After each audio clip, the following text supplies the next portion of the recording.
A reedição da obra de Antônio Torres, um dos mais lúdicos autores brasileiros, resgata uma velha questão. Até que ponto o regionalismo caducou? Embora transite hoje por outras esferas, Torres mantém em seu trabalho um certo sotaque, uma certa visão do homem formado pelos preceitos dos sertões. Em outras palavras, o regionalismo continua atual e emocionante. E sobre isso a gente conversa com Antônio Torres na entrevista de hoje. Na Dica de Leituras, um pouco mais da renovação regional, na análise dos livros Contos Negreiros, de Marcelino Freire, e Caldeirão, de Cláudio Aguiar. O Leituras conversa agora com Antônio Torres.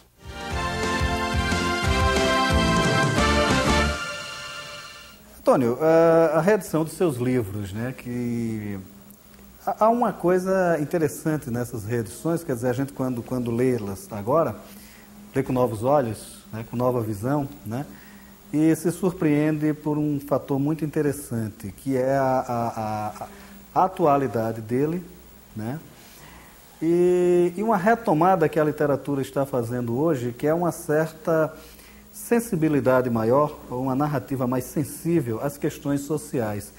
Você sentiu isso na releitura desses livros também? Como é que você revê esses seus textos hoje? Maurício, desde que a editora Record resolveu bancar todas as reedições dos meus livros, além das novas edições, eu comecei a ficar muito preocupado, porque eu digo, como é que o público de hoje vai reagir a livros já escritos há tanto tempo? E no caso do Carta ao Bispo e do Adeus Velho, por exemplo, eu me surpreendi, porque quando eu tenho que ler o livro, por causa que eles me mandam as provas para eu corrigir, né, corrigir a correção. E eu fiquei surpreso eu disse assim, poxa vida, até que eu não era um mau escritor nos anos 70. Porque o Carta ao Bispo é de 1979 e o Adeus Velho é de 1981. Quer dizer, ele foi escrito na virada dos 70 para os 80. E, de fato, eu acho que tem umas questões aí bem brasileiras. Por exemplo, essa coisa do Carta ao Bispo, o personagem central é um aprendiz de político, né, bom e tal, nordestino, e que se deflagra o tempo todo com as oligarquias, não é bem porque ela é de uma região muito pobre, mas com o estabelecimento político local, né? E ele acaba se matando.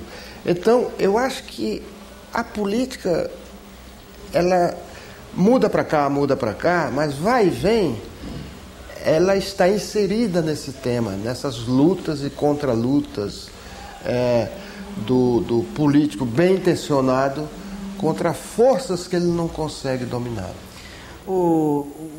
A atualidade desse texto a gente pode medir por 2 episódios da nossa história recente que foi interessante.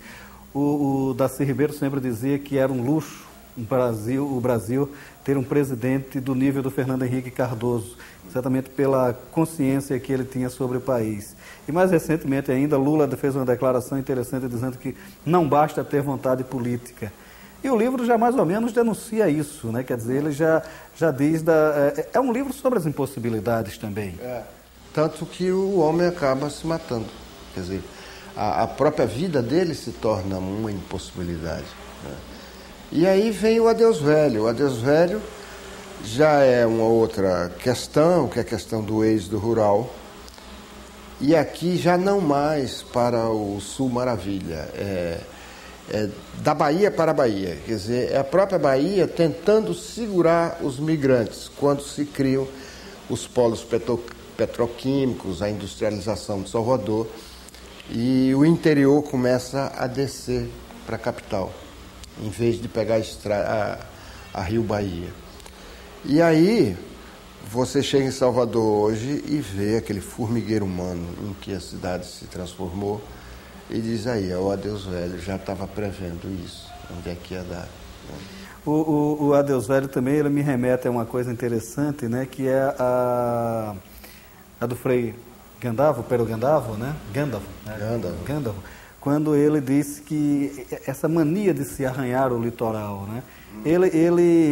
Há um contraponto interessante entre os irmãos, os 4 irmãos que migram, e a figura onipresente do velho, do pai, que é um defensor ferrenho de sua terra e que quer porque quer que se continue na terra, que se continue a tradição, e eles buscam o apelo de fora, né? E é um fenômeno ainda muito presente, né? Quer dizer, o interior do Brasil, ele está cada vez mais pedindo a presença do brasileiro, e o brasileiro cada vez mais querendo migrar para o litoral, né? Na busca do litoral, né? Quer dizer, é porque a civilização brasileira, se é que a gente pode falar assim, ela começou pelo litoral, né? Você vê Salvador, Rio de Janeiro, Recife, Fortaleza, todas as cidades mais antigas, capitais, os polos de formação mesmo da mentalidade brasileira começaram pelo litoral. E o litoral ficou assim, esse símbolo do moderno, o símbolo do que é avançado, e o sertão, o símbolo do que é arcaico, do que é atrasado. E o litoral é o símbolo do que é divertido, sobre tudo isso, né? Do que é divertido, é a praia, isso, o sertanejo. Eu sou do sertão.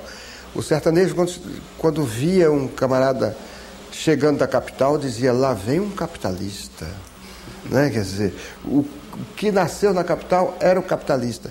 Ou então, numa sua visão mais crítica, ele chamava o litorâneo de Capadócio. O que era o Capadócio? É o cafajeste, é o malandro, né? Quer dizer, então, o interior tem essa visão do litoral, que é uma visão ao mesmo tempo sedutora e ao mesmo tempo ameaçadora, amedrontadora. Mas a sedução vence o medo, no caso do sertão, sobretudo quando começou a era juscelinista, ou um pouco antes até, né? Eu acho que depois da Segunda Guerra. Depois da Segunda Guerra começa a explodir cinema, começa a explodir rádio, começa a explodir, daí a pouco chegou a televisão. Mas, e aí o caminhão fez toda a diferença, né? Não é à toa que o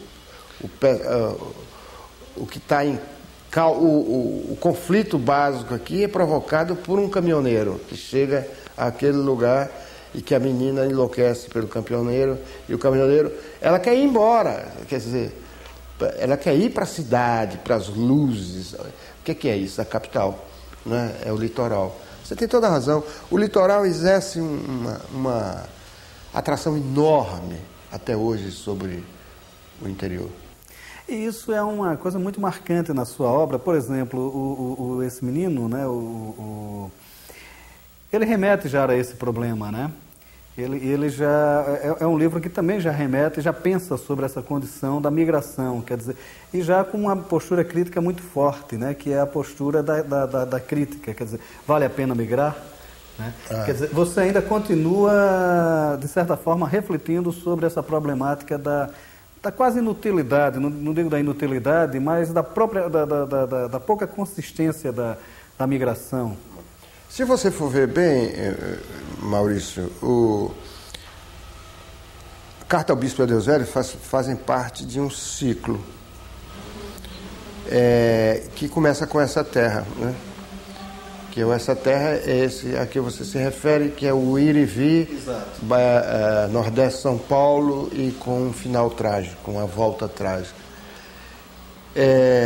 Eu retomo o tema em Carta ao Bispo, porque há muito disso, de movimento do personagem, ele está indo e vindo, ele está para cima e para baixo. Continuo com essa terra, que aí já é da Bahia para a Bahia mesmo, e depois retomo o tema em Balada da Infância Perdida, que aí já é o Nordeste nas paredes de Copacabana, quer dizer, aquele desfile azul às 5 horas da manhã, dos caixãozinhos, dos anjinhos indo para o céu, ao som de hinos patrióticos, como na minha infância, né? Depois fiz o Cachorro e o Lobo, que é o Essa Terra 20 anos depois. Quer dizer, esses aqui ficam no meio, né? E Essa Terra vai ser revisitado 20 anos depois em O Cachorro e o Lobo. Quer dizer, eu pensava que esse livro ia ser um fracasso, e muito pelo contrário. Eu achava que iam achar que eu estava sem café no bule para poder estar revisitando um texto antigo, mas não, o livro realmente causou até uma certa emoção, porque a volta agora já não é mais trágica. É uma segunda volta nesse percurso, nesse ir e vis, norte-sul, nordeste, sudeste, e o que era um desencontro na primeira viagem vira um reencontro na segunda. Agora, essa reflexão que é um interessante de sua obra, que ela é uma reflexão eminentemente nordestina, quer dizer, você como bom baiano, tem sempre essa busca da reflexão, quer dizer, do olhar estrangeiro sobre essa civilização que se forma ao longo do litoral, né? Quer dizer, você, mesmo quando você trabalha temas mais, digamos assim, eminentemente cariocas, como no Meu Querido Canibal e no próprio Nobre Sequestrador, você sempre tem a visão do migrante. Você sempre ressalta essa visão de quem sente a história de maneira muito profunda, mas sempre com uma visão distanciada da história, né? Como quem reflete mesmo sobre aquele passado.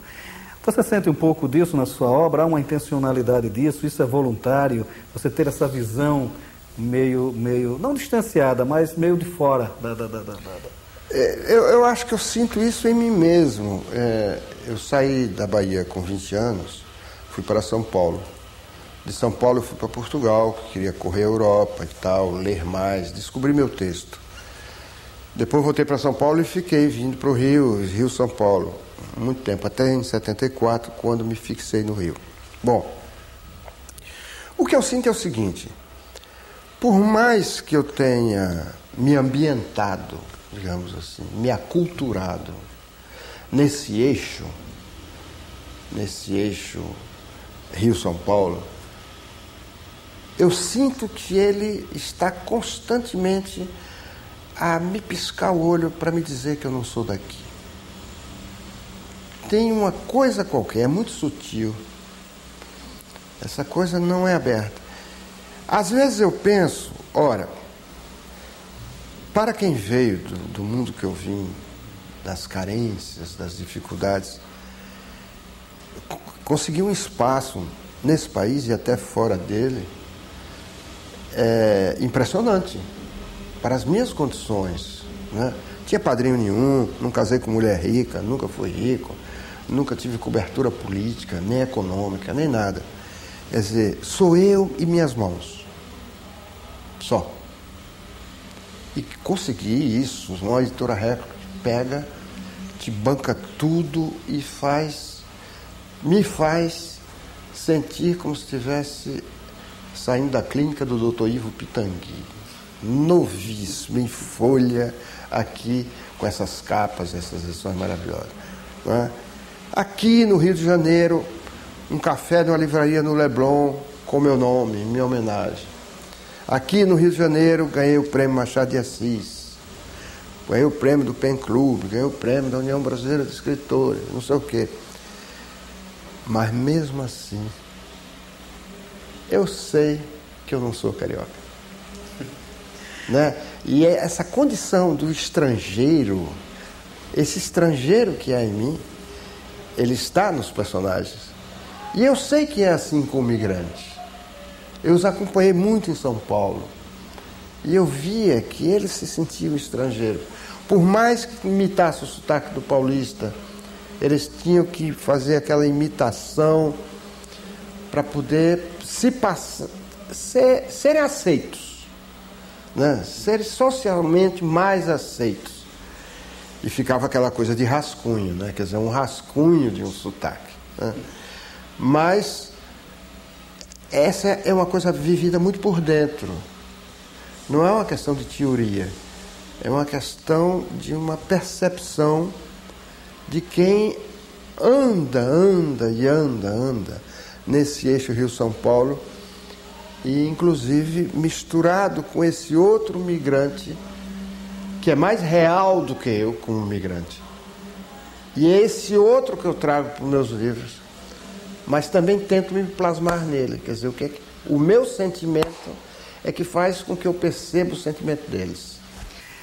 Os seus livros, eles... Bom, eu sou até meio suspeito de falar, porque eu adoro seus livros, adoro o seu trabalho, tenho um respeito muito grande pelo seu trabalho. Coisa boa ouvir isso. Mas tem uma coisa interessante, na Bienal do Rio, é uma coisa que lhe surpreendeu um pouco, mas eu acredito que não tenha sido nada de surpreendente para o público. Seus livros estavam ali juntos com os de Jorge Amado, com os de Graciliano Ramos, quer dizer, numa prateleira nobre da literatura brasileira, né? Como é que você sente diante disso? Você acha que a sua contribuição à literatura brasileira, ela realmente está nesse patamar mesmo de importância? Como é que você tem a visão de estar ladeado por nomes como os de Jorge Amado, os de Graciliano? Isso até me assusta um pouco, né? Quer dizer, porque eu acho que eu não devo me dar importância. É muito bonito ouvir o que você diz, porque você está me dando uma importância que eu acho que eu não tenho. E é melhor assim, porque senão eu paro de escrever, senão eu vou começar a escrever besteira, né? Quer dizer, eu tenho que partir do princípio que não cheguei lá, né? Que estou a caminho, estou buscando o meu texto ainda, dia após dia. Então, e que um dia eu espero encontrá-lo. Agora, me alegra muito chegar em Paris, e me assusta, e eu tinha 44 anos quando isso aconteceu, e ver que eu estou publicado numa coleção de brasileiros, cujo primeiro autor foi Machado de Assis, o segundo Guimarães Rosa, e o terceiro livro era Essa Terra. Eu digo, que é isso? Né? Eu achei assim, isso é mal, porque eu posso pirar com essa história, né? Eu posso fazer que nem o Glauber Rocha, que chegava lá, o cinema assim, um filme de Glauber Rocha desse tamanhão, e depois vinha Terra em Trânsito pequenininho. Quer dizer, ver, mal comparando, obviamente, mas ver o Essa Terra publicado na sequência, que tem em primeiro lugar Machado de Assis, segundo Guimarães Rosa, foi qualquer coisa assim que eu digo,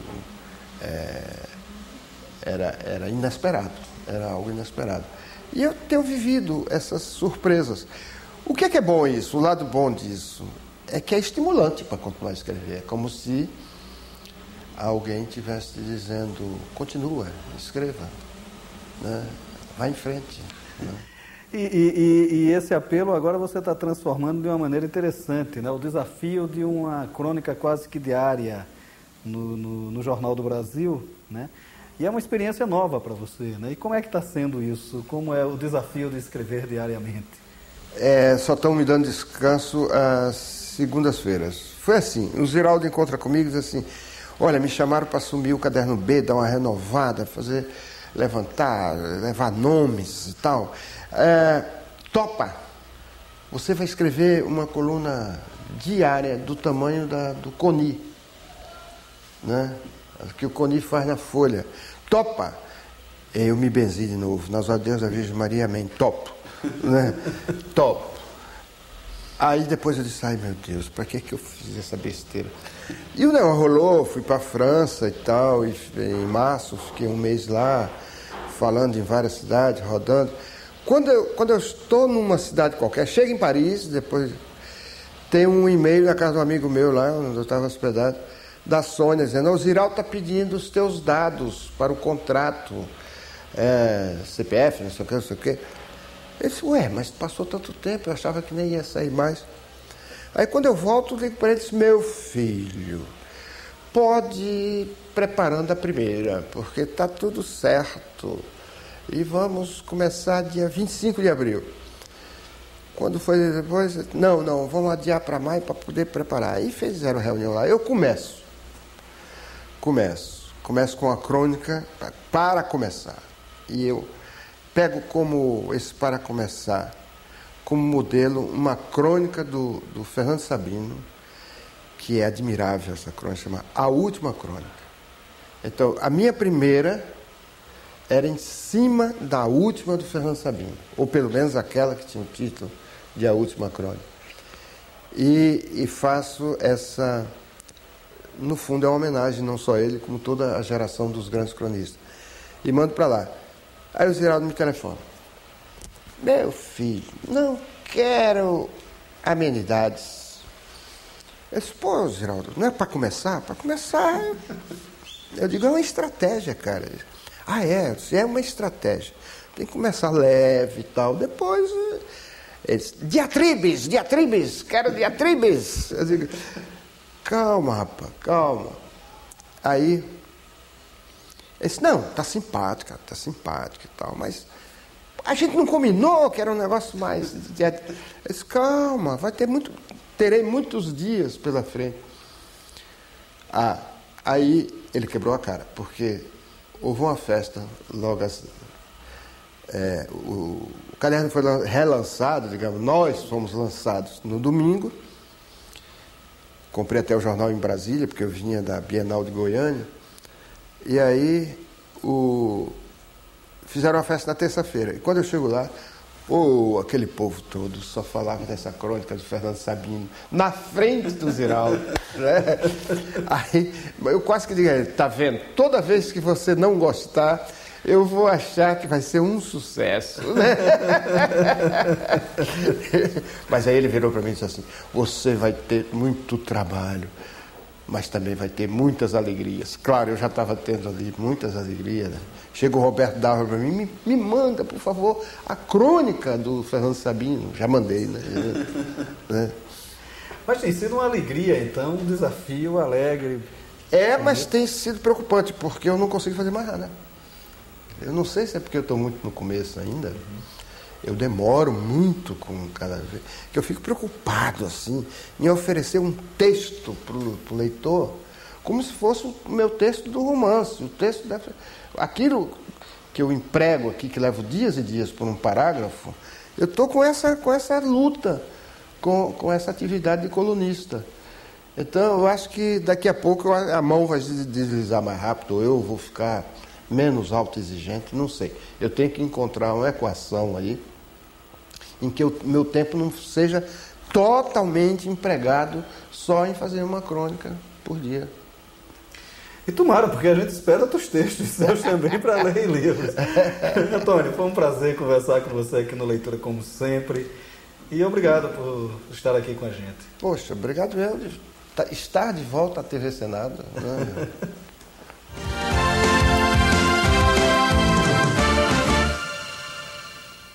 O regionalismo, embora já esteja presente em alguns de nossos autores inaugurais, como Manuel de Oliveira Paiva e Simões Lopes Neto, somente se consolida nos anos 20 do século passado. E aí, na esteira de Graciliano, de Jorge e de tantos outros, recebe pitadas políticas, ideológicas, ao denunciar misérias e injustiças. Hoje, o regionalismo se espalha por outros cenários. É o caso de Marcelino Freire, que acaba de lançar pela Record o livro Contos Negreiros, uma seleção de 16 breves textos sobre a condição do negro no Brasil. Embora trabalhe com ficção, os textos de Marcelino explodem em realismo. A linguagem rápida e cortante, sem espaço para o trabalho frasal, para a minúcia, às vezes frustra o leitor. Fica sempre aquela esperança de uma informação a mais, de um detalhe que dê ao texto a pausa necessária à reflexão. Freire prefere deixar isso para o final, quando já desenhou todo o seu mosaico de injustiças e estabeleceu os parâmetros de uma sociedade incapaz de absorver suas diferenças.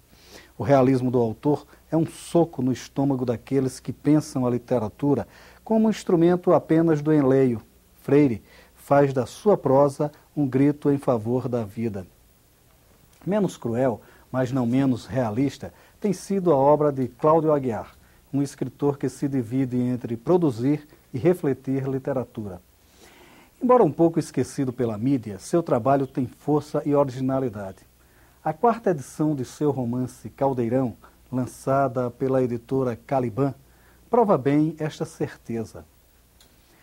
O enredo fala da ascensão e queda do povoado de Caldeirão, uma espécie de Canudos erguido no Ceará na década de 1930. Liderada pelo beato José Lourenço, essa comunidade mística teve também um fim trágico. Trabalhando o linguajar com precisão rigorosa, Cláudio redesenha as angústias do viver sertanejo. Ali é um mundo onde não há espaço, não há escapatórias. Vive-se das poucas migalhas de vida e sem qualquer perspectiva de melhoria. E, afinal, qualquer mudança é uma ameaça ao poder estabelecido. Com visão social dos fatos, Cláudio cria um romance ideologicamente forte e literariamente perfeito. Nosso regionalismo sobrevive mesmo longe de seu espaço natural. Que o digam livros como Contos Negreiros, de Marcelino Freire, e Caldeirão, de Cláudio Aguiar. O Leituras de hoje fica por aqui e você bem pode ficar na companhia de bons autores e bons livros. Até a próxima semana.